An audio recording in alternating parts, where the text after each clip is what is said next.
হাসরে যাওয়ার পরে বাবাও আটকাই গেল গুনার কারণে, মাও আটকাই গেল গুনার কারণে, জান্নাত পাওয়ার কোনো সুযোগ। এবার তাদেরকে ফেরেশতারা জাহান্নামে নিয়ে যাচ্ছে।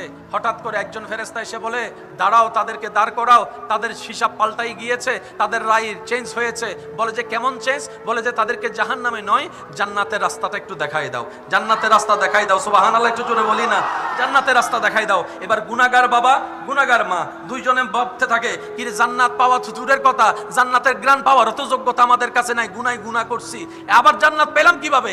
আল্লাহর তো কোনো হিকমত তো নিশ্চয় আছে। এবার জান্নাতের দরজায় দাঁড়ায় দেখে ছোট্ট একটা বাচ্চা দাঁড়ায় আছে। এবার সে জিজ্ঞেস করে, বলে যে তুমি কে? বলে যে বাবা, আমারে চিনো নাই, আমাকে চিনো নাই। সুবহানাল্লাহ, আওয়াজ আসতেছে না? আমাকে চিনো নাই? বাবা মা বলে যে না, আমি তো তোমাকে চিনছি না, তুমি কে?